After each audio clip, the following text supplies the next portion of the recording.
Well, welcome everyone, and thank you for joining today's session on food loss and waste. I'm Bob Garrison, the Director of Industry Engagement for BNP Media and its 9 food, beverage, and packaging brands. I've spent my career following the food manufacturing and supplier organizations, helping and watching them navigate operational challenges like the ones we'll be discussing today. Today's conversation is about shifting from reporting waste to understanding it and reducing it, and what that looks like in practice. And as we go, feel free to drop questions right into the chat. We'll keep an eye on them, and we'll try and save some time at the very end to be able to address as many as we can. And then afterwards, our speakers, if there's stuff that we don't get to, our speakers would be able perhaps to reach out to you after the fact offline.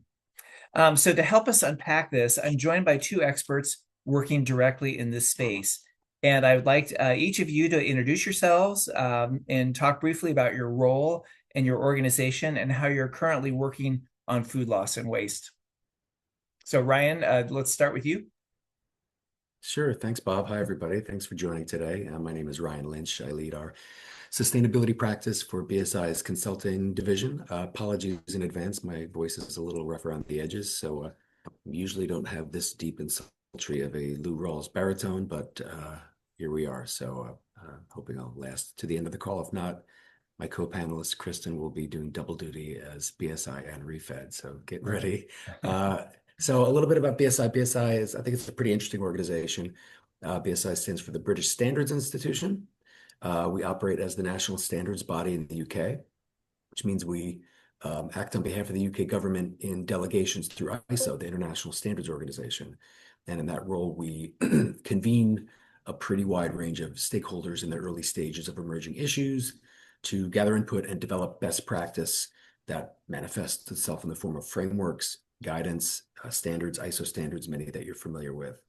We have an assurance organization that certifies to many of those standards, product certifications and management system certifications. And then I'm part of our consulting organization that works with clients to support around environmental health and safety risks, supply chain resilience, and then I lead our sustainability practice, which works with clients on sustainability disclosures for various regulations or voluntary frameworks, greenhouse gas accounting, reporting, reduction, climate risk adaptation, which is obviously very relevant in this space, supply chain risks, human rights due diligence, traceability, and then product-related risks, which could be life cycle assessments, product carbon footprinting, EPR, which is there's a lot of activity going on right now, and of course, food loss and waste, which we'll dive into today. So thanks for the opportunity to speak with you today.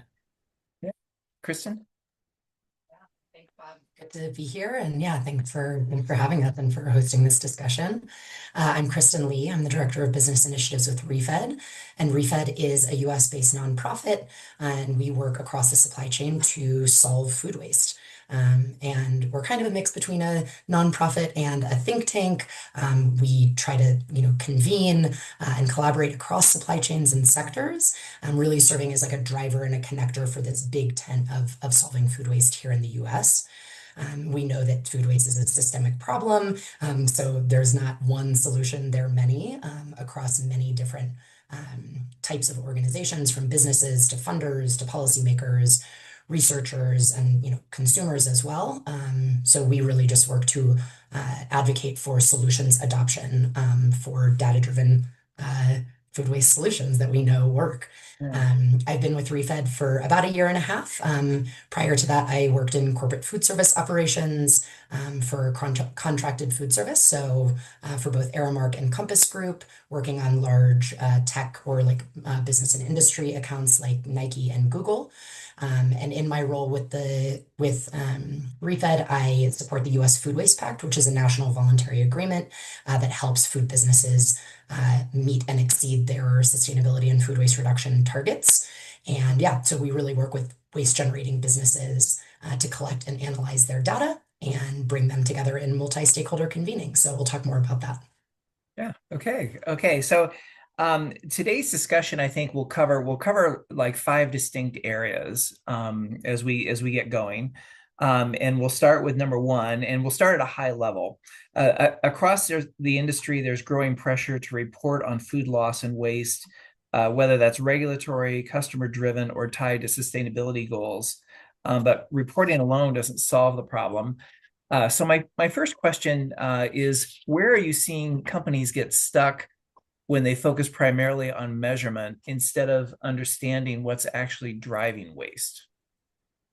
Well, maybe I'll dive in and take a crack at that. I mean, if we speak about measurements, that's essentially one element of a management system, and it's not the entirety of it. So sometimes companies will measure the thing, whatever that thing is, Mhm. and they may think they've got a functional, effective management system, when in reality they have a measurement of a point in time Yeah. that has the potential to be acted upon.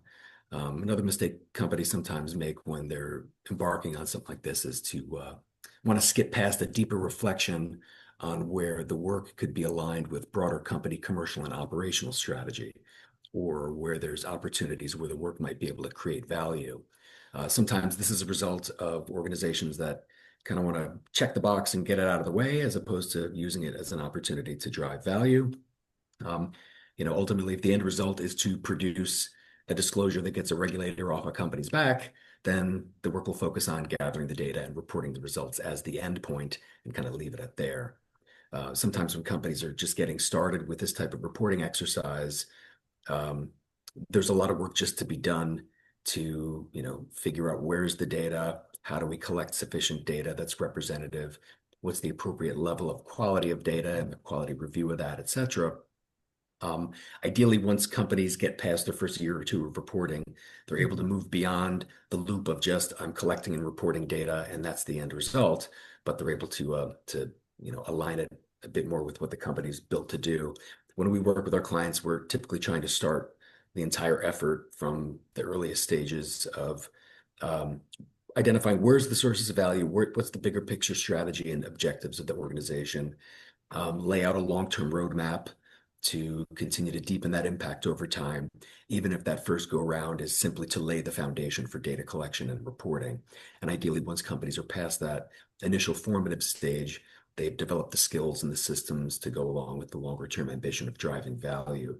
Kind of broadly speaking, in the sustainability reporting space, we're seeing the gradual push regarding company management of risks and impacts and opportunities as moving from a sole focus on disclosures at the less mature end and moving towards tighter integration with the business and improved governance in the organization. So it's kind of moving from do you disclose risk to can you demonstrate that you're adding value and improving strategic resilience.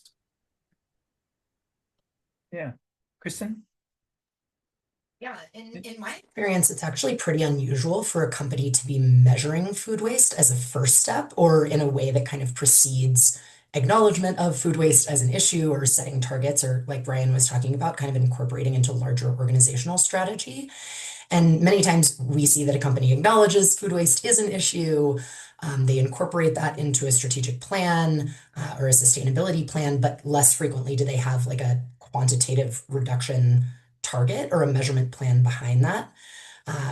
So that said, and then also to kind of build on what Ryan was saying, it's really important to ensure that whatever you're measuring is providing your company actionable insights and a way to create value across departments. Otherwise, it's just creating extra paperwork and additional workload for people that we know are already busy. And having worked with signatories across the US Food Waste Pact in a variety of sectors, measurement really is the most common challenge. And that's a core pillar of the work that we do at the US Food Waste Pact is to support signatories in standardized reporting by sector, so they're not just measuring to measure as an exercise, it's actually yielding results. And we really try to provide that standardized reporting framework on what to measure, why to measure it, and then really creating that feedback loop with signatories on ways to make that data more actionable and kind of giving the entire sector a more accurate picture of what's happening in their operations. And it's really, to me, I think it's a lot about context and that ability to translate the why back into that core business need and to be able to communicate the financial savings, which we'll talk about in a little bit. Yeah. Okay. So to summarize, so measurement is necessary, but without context, it doesn't necessarily lead to action. Okay. So let's move into the second section here, which I would call traceability and operational visibility. Um, so that leads us to our next step, which is moving from measuring waste to actually tracing it. When you can connect waste to specific batches, suppliers, or production runs, then it kind of becomes more actionable. And so my question here is, what does that shift look like in practice, and where do companies typically struggle when trying to build that level of visibility? And then Well, I we have a work, follow-up for you. Sorry. sure, yeah. I mean, we work with clients on managing risks that are within their own operations as well as upstream in the supply chain and downstream down to end of life treatment or reuse, et cetera. As you'd imagine, companies tend to start with operations or impacts that are right in front of them, where they have visibility, they have a higher degree of control, they have access to the data. So for example, broadly speaking, related to the work in greenhouse gas management that we do, companies will have activity data for how they heat and power their own production sites. So that's where they'll start when managing their greenhouse gas emissions by reporting on those scope 1 and 2 emissions. They'll typically have the data. They're in a stronger position to make changes to how they manage their activity to reduce emissions. In the case of food loss and waste, excuse me, that would entail how they're receiving, tracking, handling, storing raw material inputs, measurement and reduction of waste within their own production processes or sub-processes, looking for hotspots related to losses, damage, contamination, or spoilage before, during, after packaging, etc. There's a lot of hotspots and opportunities just within the four walls of the business. But when you extend that further out in both directions of the value chain, upstream and downstream, companies are challenged with maintaining a level of visibility into how their tier one suppliers operate.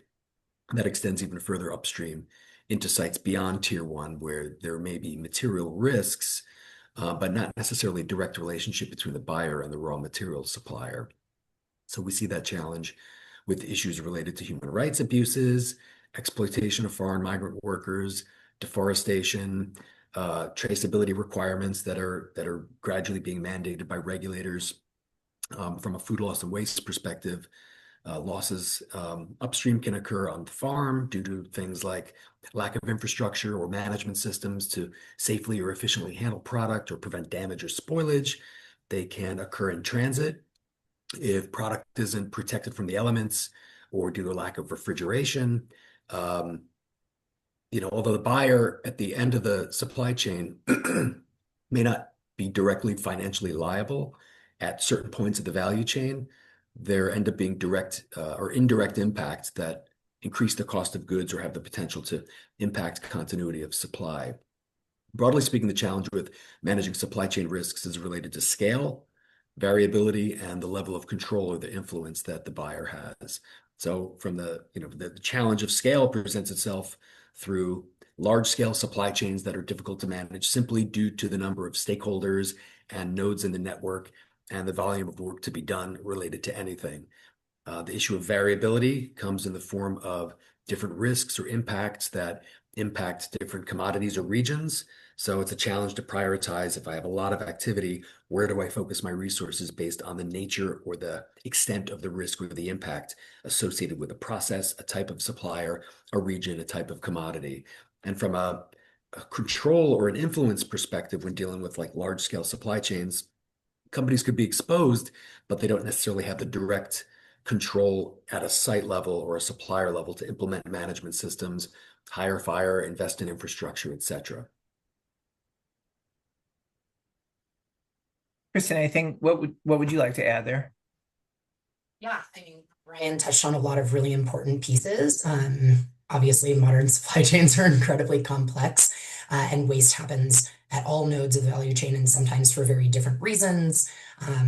Like Ryan said, these influences of control, like your sphere of control, who owns what at different stages, where there's not consistency or continuity in that, we find that that's where waste occurs, and then it's kind of no one's responsibility, even though it's everyone's. So one of the approaches that the U.S. Food Waste Pact has taken, like very tangibly to this, is to produce case studies and pilots based on whole chain analysis, by which, like Ryan said, we map food waste hotspots across different nodes of the supply chain on one commodity. We're through this process, we're really trying to help companies solve problems that they themselves can't solve within their four walls. So we take this whole chain approach to help connect those nodes of the supply chain. So in a phase one whole chain project, we'll work with a consultant and, one, two plus signatories of the US Food Waste Pact to identify solutions to understand those hotspots. And then in a phase two, which is our follow-up, we'll choose from the most promising of the solutions that has buy-in from companies. And we test the implementation really with the goal of de-risking solutions adoption and moving towards scale. So we've conducted whole chain analyses on a number of commodities, including ground beef, yogurt, plums, strawberries, bananas, potatoes. And just as an example, one of our recent projects on ground beef, that pilot project had several companies participating that included a processor, 2 distribution centers, and 4 different retailers. And we really found from that 45% of processor waste was caused by something as simple as ground beef falling on the floor. And 60% of the waste of distribution centers and retail was due to product expiration. So we were really able to narrow down why that waste was occurring to be able to find solutions that work. So one of the key findings was that vacuum packaging ground beef could significantly reduce waste, particularly at the distribution or retail nodes. And then kind of beyond that tangible work, there's so many innovations to your original question, Bob, that allow for better traceability that, that innovation is happening really quickly, including smart packaging, like freshness extending labels, low oxygen packaging for meats, RFID enabled labels for different like key fresh categories. We've seen that especially in retail. So I think it's really important that we're not just thinking about food waste in silos and kind of really working like how are we using this as an opportunity to push the conversation around food waste further upstream and to kind of advocate for that greater visibility across the supply chain. Yeah.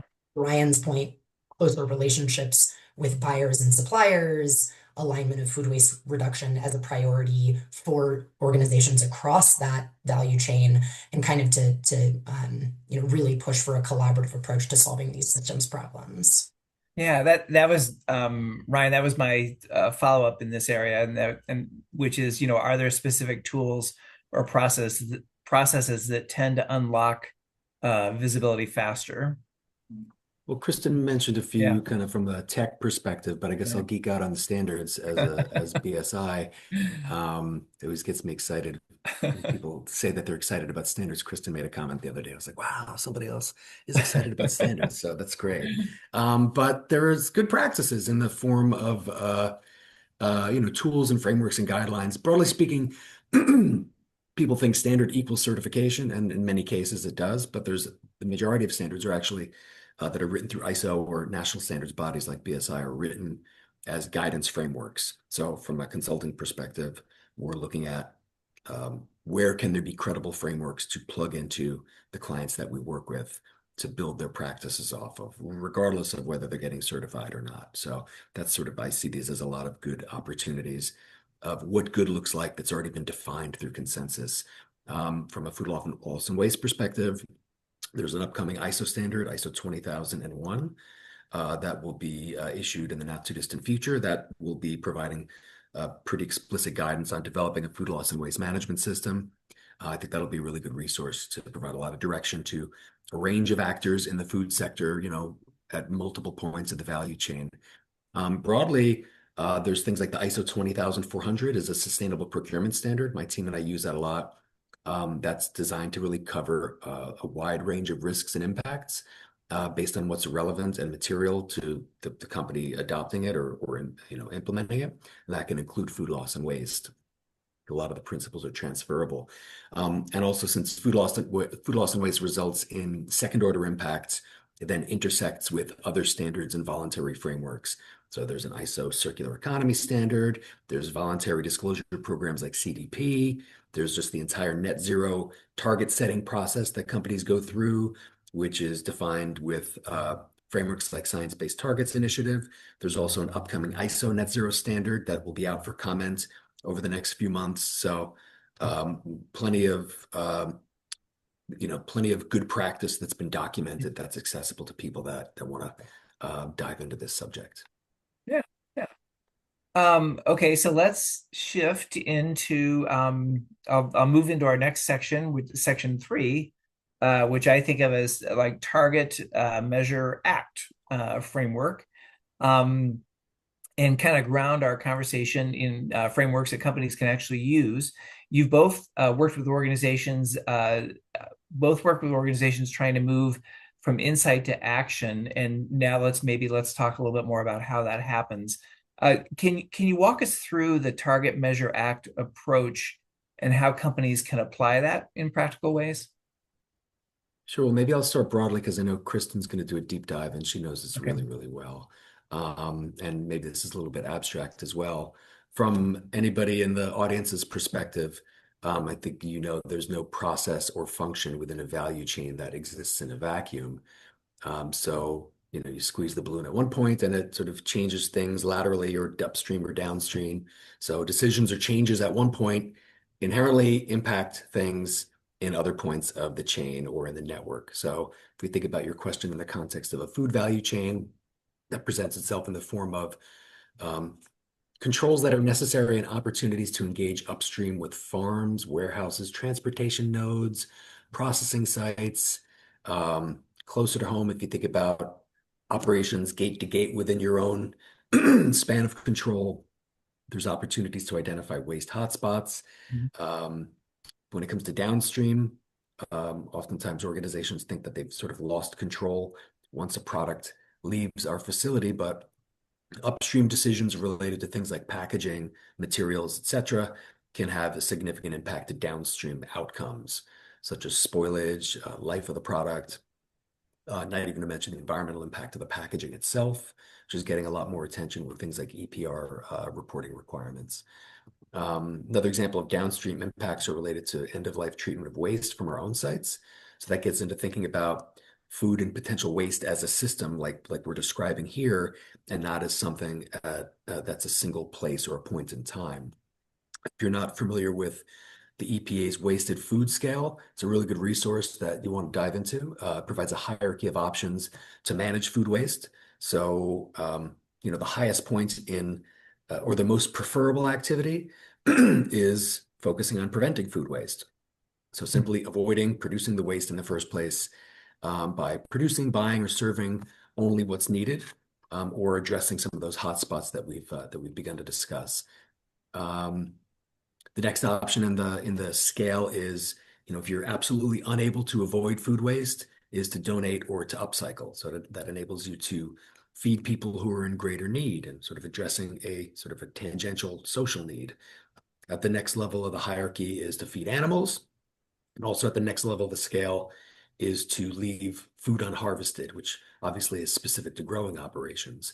So we're moving from, the most preferred options and then as a fallback, if you can't do that, do this. If you can't do that, do this. That's followed by composting. So that avoids the greenhouse gas emissions of food decomposition and food waste. Also produces compost that improves soil health and water retention in soil. At that same level of the scale is anaerobic digestion, assuming you're using the output digestate or biosolids for beneficial use.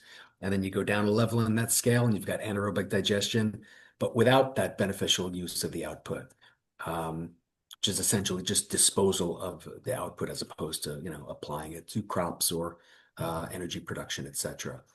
At that same level of that hierarchy is to apply the food waste to land.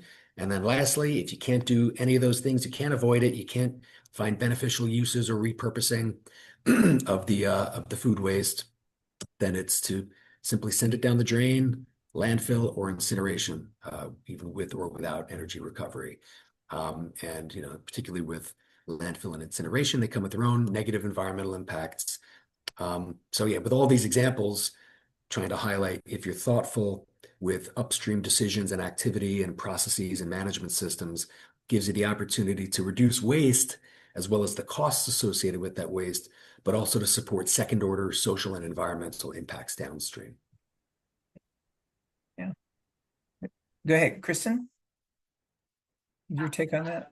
Yeah, Ryan touched on a lot of Yeah, great points that he I'm did. gonna expand upon.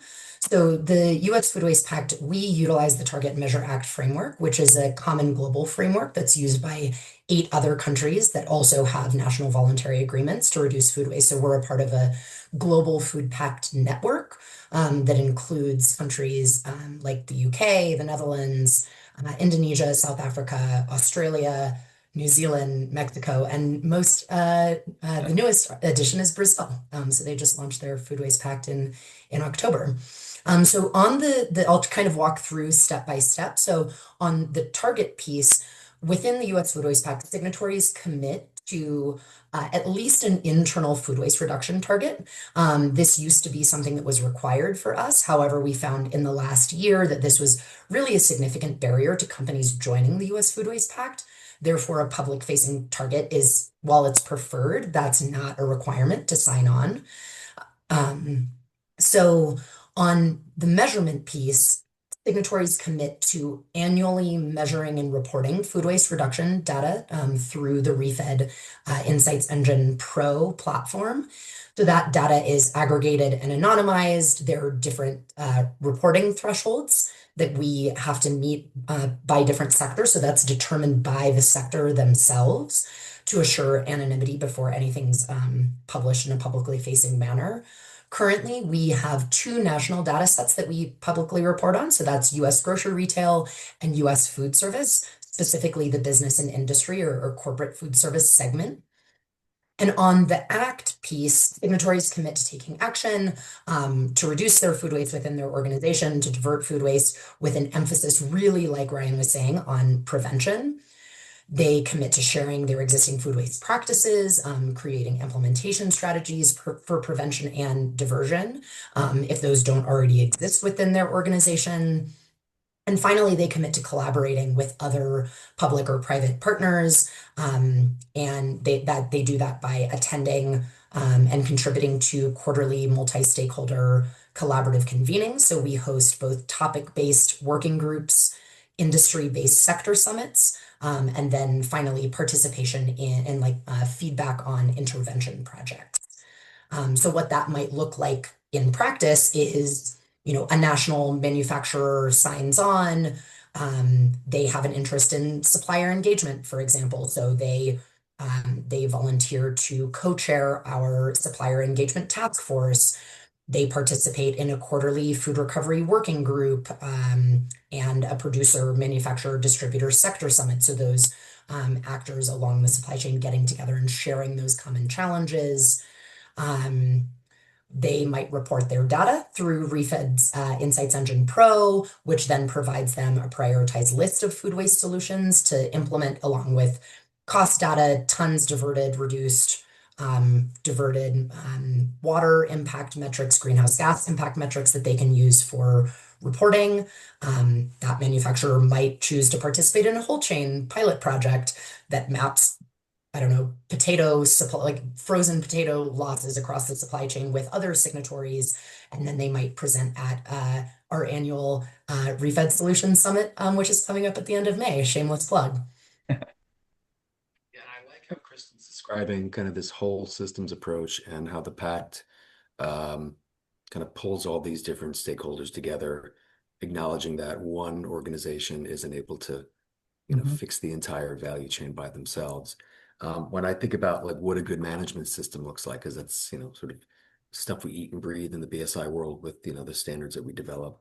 When I think about what a good framework looks like on identifying and improving any organizational activity to serve an outcome, food loss and waste or otherwise.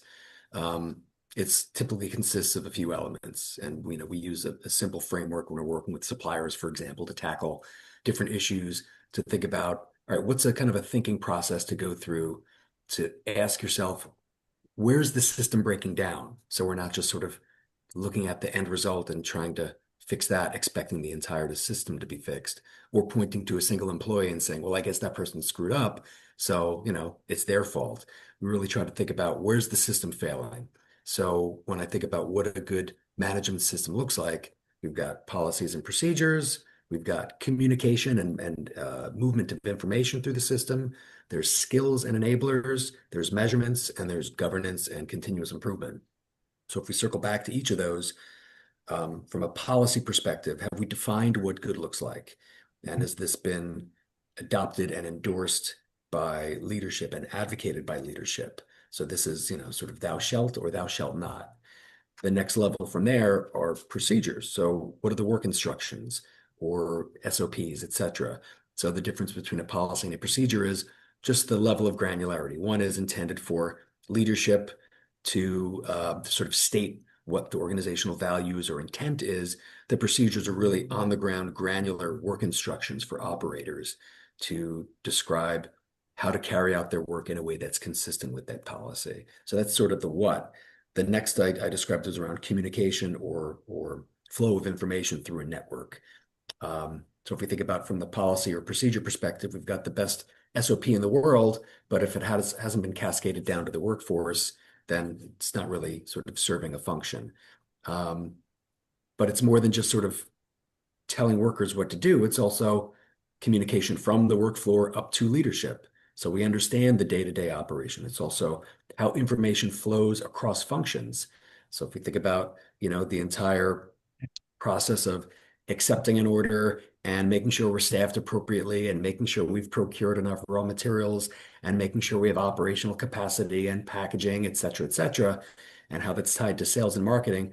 If there's interruptions in information, that prevents the next person in the chain from being able to do their job successfully. And that's where issues arise, food loss and waste or otherwise. So from a form of a question, I think about what is the information that a particular individual needs at a certain point in time for them to be able to carry out their role that's in line with the policy of the organization. From a skills and enablers perspective, what are the skills people need to have to be able to carry out their role to successfully execute on those procedures that are in line with those policies. So all this stuff ties together. And skills could also be tied to enablers like tools. Do I have the tools to measure this in a way that is efficient and effective, et cetera? From a measurements perspective, the question is essentially, are we carrying out the description of work instructions in line with the policies in a way that is serving the function? How do we know if we're doing that? It's a measurement or it's monitoring of activity. From a food loss and waste perspective, it's measuring the volume, the type of waste. It's where's how is that being treated end of life? Where in the value chain is it being wasted? Are we classifying different food waste appropriately? Is it edible? Is it inedible? Are we describing this based on the type of waste? Therefore, we can either improve operations to reduce the waste, or we can direct that to the appropriate, say, end of life, but ideally it's not the end of life. So all that, needs to be thought out in regards to how do we understand where we can improve and reduce that waste and then sort of send it to the most beneficial outcome. And then in the end, governance or continuous improvement, the stuff that we're measuring, are we feeding it back into the, I guess that's an appropriate verb, pun intended, or are we feeding it back into the system so we can make smart decisions on it?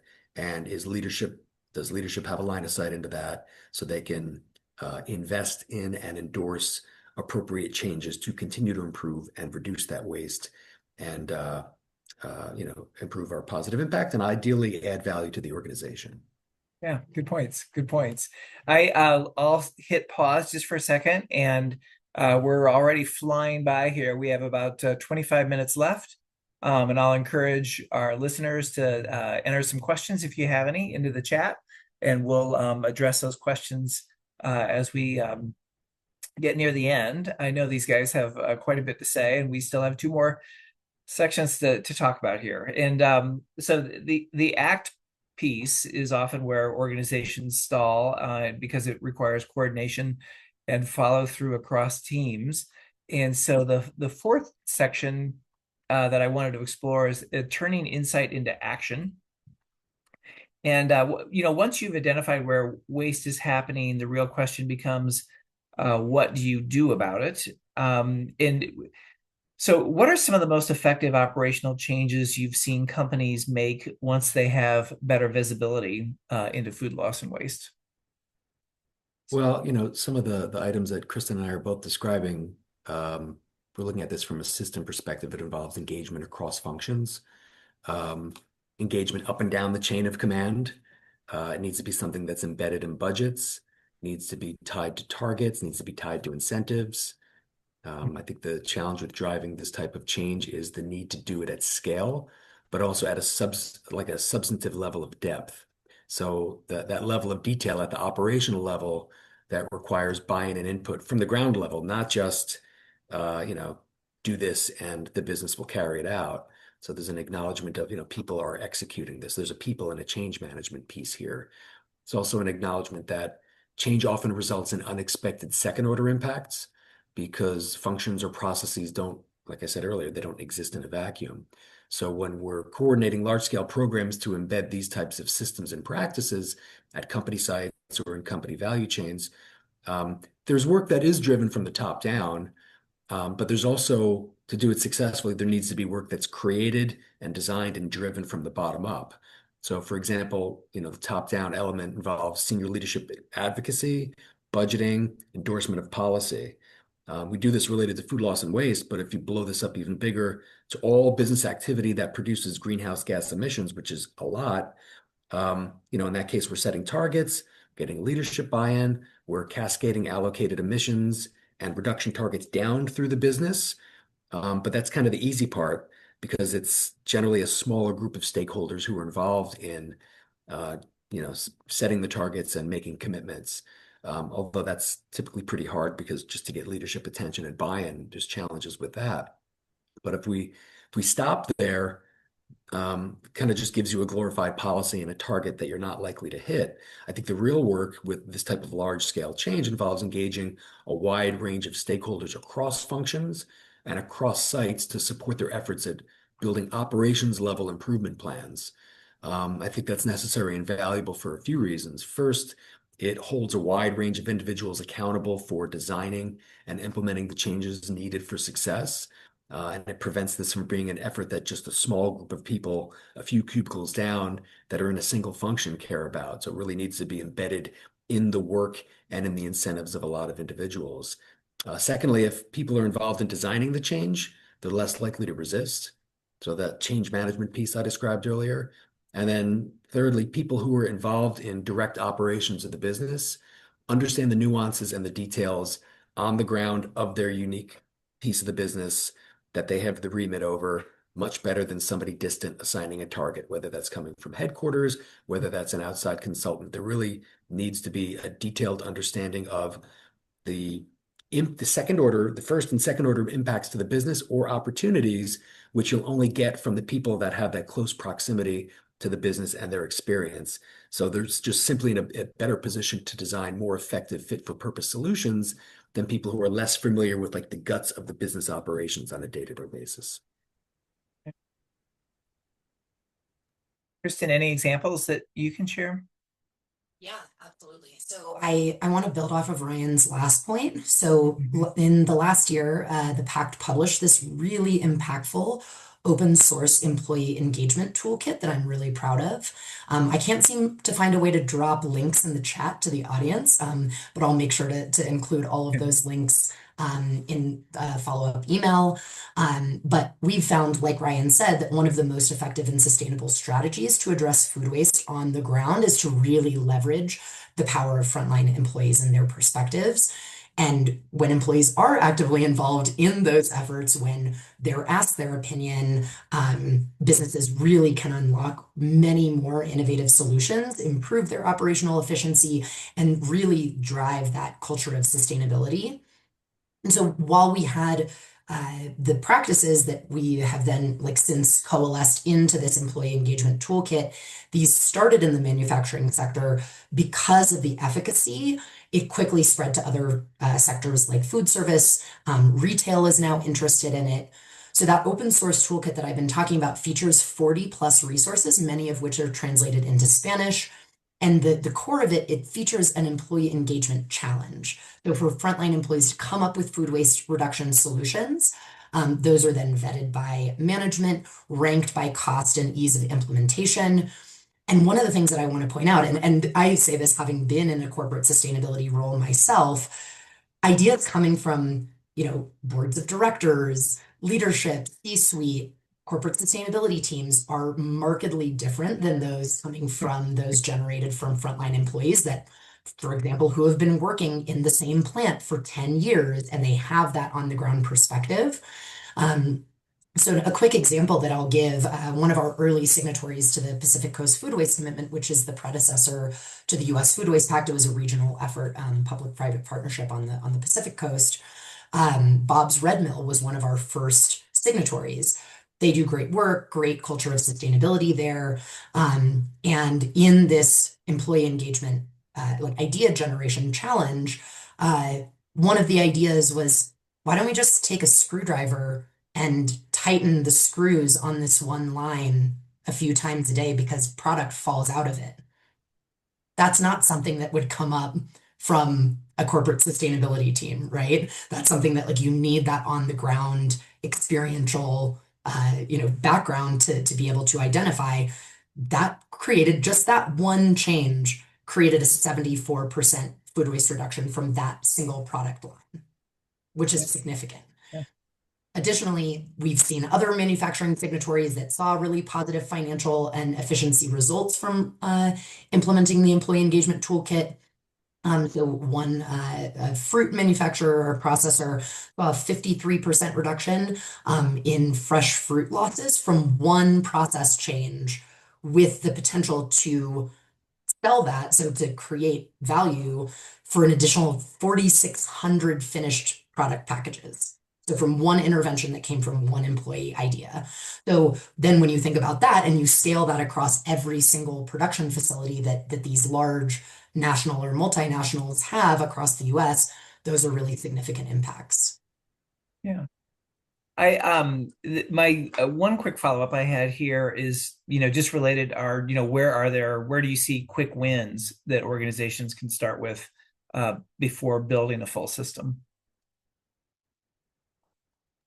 Well, I think within the context of the employee engagement toolkit, it's set up to identify those quick wins. So Yeah. on that cost and ease of implementation, there's a matrix essentially to help with that decision making. What are those easy to implement low cost solutions? And that's what we actually qualify as quick wins. So the toolkit, which we'll share the link to, has all of these resources and how to do it, how to pitch it to leadership, how to train employees, down to signage, translated into Spanish, etc. So yeah, it's all in that toolkit that is really easy to access. Yeah. Yeah. Okay, so beyond operations, there's a strong business case here, certainly involving cost savings, efficiency, and brand impact. And so now we're in our fifth section, which is called Business Case and Stakeholder Alignment. So my question to you both is, how are companies making the case internally that this is more than just a sustainability initiative? I'm thinking about that screwdriver example that Kristen just gave. I feel like that's, just trot that out, when you're trying to make the business case. We spent $1 million on a PowerPoint that we dropped in front of the board of directors, or, $4.50 to buy a screwdriver. So I really like that example. One of the things I've observed, particularly in the recent past, is the need for sustainability practitioners to be more disciplined in quantifying and articulating the business case for driving positive change. And in not too distant past, before we've had really, such uh, it was a very bit of a different political climate. Practitioners spoke about social and environmental impacts in the context of reputation and organizational values, and that's still there. But now I think there's a greater need to start these conversations focused on the business impact. So when we're working with clients to frame the work that we're collaborating on, and we're trying to support their dialogue with executives or functional leadership, we'll start the conversation with identifying value drivers at the start that align with organizational strategy and objectives. So, we'll think about, we'll frame those around offensive value, defensive value, and driving efficiencies. So from the offensive value perspective, It's things like growth enablement, competitive positioning, access to capital, the strength of the brand, long-term enterprise value creation. So essentially, this focuses on the upside potential, growing revenue, Mhm. uh, premium valuation, strategic differentiation, et cetera. So that could be things like winning new contracts because of ESG performance with key clients that are demanding that or that prioritize that. Could be entry into new markets that require different types of social or environmental due diligence or reporting. We're seeing a lot more of that, coming at us. It could be things like product differentiation through sustainable product innovation. I want to make certain claims about my product. Therefore, I need to invest in the design, the substantiation of that, in addition to the marketing of that. If I see that the buyers of my product will place a premium on that. Second category I mentioned is defensive value. So that speaks more to risk protection related to financial, regulatory, operational, reputational downside exposure. This focuses on reducing the probability and the impact of losses, and ideally, preserving earnings stability, value of assets, business continuity, et cetera. And then that last category I mentioned is around efficiency value through improving operational and financial performance by reducing resource consumption, optimizing processes, lowering cost structures. So essentially, this centers on improving margins, cost savings, and productivity gains. So this might be the category that resonates most when you think of adopting food loss and waste, as there's a much more direct line relationship between cost savings and not wasting food and all the associated positive social and environmental impacts that could be associated with that. Food waste is literally lost potential revenue. So there should be an easier case to make when you're looking to make changes to the business related to this. Yeah. Yeah. Kristen, anything that you want to add there? Yeah. I mean, +1 to everything that Ryan said. And I didn't lead with this, but I think it's really worth putting a finer point on the fact that waste is inefficiency within a system, right? So it's really critical that we lead with the co-benefits that food waste reduction produces, and really addressing food waste solves many upstream problems if we're focused on prevention. So there's this opportunity, and we used to talk about this when I worked in the private sector all the time. How are you seeing an opportunity to solve a problem before it's created? So prevention is where the savings are. We have a really awesome recent analysis that we did that provides ROI based on sector. So for retail, food service, and manufacturing, and across the board, you can see that prevention is where that's where the dollars are. No questions asked, hands down, that's the most cost-effective thing that you can do. And sustainability, like having been in sustainability my entire career, it can be really seen as this like nice to have, or at its worst, kind of just another thing for busy employees to have to do. And realizing operational efficiency and top-down bottom line savings, marketing, those things are not seen as a nice to have. Like those are seen as kind of core business needs. And so leading with saving the planet doesn't really work, especially if it's one single person or one departmental effort. To Ryan's point, it really needs to be embedded across departments so that an organization, is acting like an ecosystem to move together and support this. And that can involve teaching sustainability practitioners to speak the language of other departments and vice versa. So at the Pact, and because my colleagues and I all come from industry, we're listening to signatories and trying to help make them into the most effective internal advocates for food waste that they can possibly be. And that might look like helping them make the business case for food waste initiatives internally, or structuring events to invite in their cross-functional partners in tax and audit, finance, marketing, policy, governmental affairs. And we actually have this entire ad hoc educational series this year that's built around the premise of bring your ex-colleague to Food Waste Workday to help signatories do just that. And then from like a more tangible perspective, in terms of what we provide back to signatories, when signatories report to us through our platform, whether or not we publicly report on that, we provide them back what's called a custom roadmap, which provides, their ranked solution areas, and the ROI, cost savings, the water impacts, carbon impacts. We actually added the social impact of carbon into that analysis recently, as well as methane. We also provide a year in review. So signatories get back it's kind of like a Spotify Wrapped. Like at the end of the year, what were my top hits? Like what were my best projects? What were my quantitative impacts? Who was my business lead? Kind of help them drive or demonstrate the value of participating in the pact internally. And then the last thing I'll say is that we recently added business co-chairs to all of our working groups and sector summits to really make sure that we're bringing in that industry perspective, and yeah, make sure that we're delivering that value to signatories that for them to be able to take back to their teams. Wow. Yeah, that's impressive. That's impressive. That's fun to hear that. I have been looking, I see two notes, that questions that have come in to me. One is just talking about perishable foods. And if the food side streams or food excess is stabilized and dried, then a new powder can become an asset and not waste.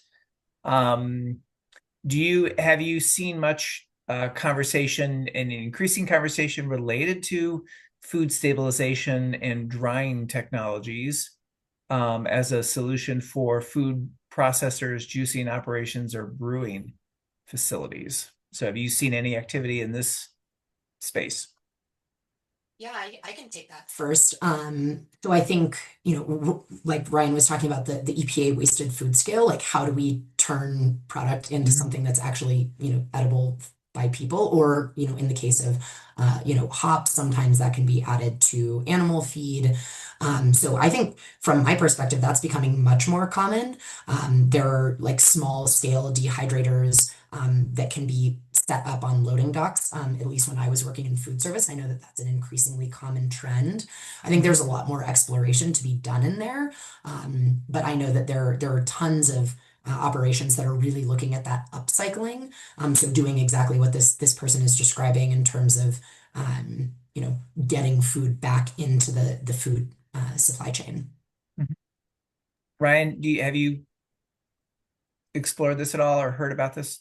I think Kristen's going to have a better example than I Yeah. will, but I think just the point that I'm thinking about the business case, and if I'm able to sell an output of my business as an asset that has value to another business, if that supports as an input to their industrial process, as opposed to paying somebody else to cart away my waste, like the Yeah. business case opportunities are there if you're able to, match make with the outputs and the inputs appropriately.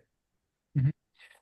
The other question I have here is, which policies do experts say will most effectively drive large-scale food waste reduction or improved processing? And some of the things that they're mentioning as options or areas of exploration are tax cuts for composters and digesters, tax penalties for food waste generation, California-style processing requirements, waste infrastructure funding, supply chain tech funding, or greater tax credits for donations. Anything strike a chord with you there? I mean, yes, I think all of the it would Yeah. be great to have more of all of the above, if we have that option. At Refed, so I actually saw this question and pinged our director of policy to get his take on Okay. it. So from a Refed perspective, we're really focusing on state level food waste diversion policies, so mostly organic waste bans as an effective policy at scale, but also recognizing that an organic waste ban really does need to be complemented with supporting policies such as infrastructure so that we have a place to actually send that organic waste. I know a lot of states and municipalities have gotten ahead of themselves on, oh, a single-use plastics ban, or let's convert everything to compostables, and you have no composting infrastructure. I think there's so many opportunities to explore for incentives in food donation and recovery, to have better infrastructure and support for logistics to support that as well. One of the policy webinars that we did for signatories last fall was around the OBBBA, or the Reconciliation Bill, that created kind of this barrier to entry for companies who didn't already have a food donation program by kind of creating this base for that you needed to get over, a 1% kind of like base that you needed to get over in terms of being able to realize your federally enhanced tax deduction benefits. So there are things from a policy standpoint that can be corrected to make that easier and more accessible. Yeah. Yeah. And I'm thinking about we're seeing a lot of work related to EPR, extended producer responsibility. Yeah. And the thing that always struck me that's really interesting about that is that these reporting and fee structures are designed with an acknowledgement that you need to try to address the problem at the system level and not at an individual organization level. Might not feel like that to the reporting organization or the organization that needs to pay a fee, but fees are intended to fund the build of municipal infrastructure to then process the waste that's coming out from the private sector, whether that's packaging, plastics, textiles. So we're seeing a lot of these come online. It's really challenging because it's a great deal of variability and volume in the data that's coming out. And then also the challenge of what do I need to report at different state levels? And oh, by the way, I'm operating internationally, so there's requirements in the EU, UK, etc. But broadly speaking, it's interesting that the reporting and fees and incentives are designed with the whole system operating, in lockstep, as opposed to either a straight out ban or a requirement for a company to lift more than they're able to do by themselves. Yeah.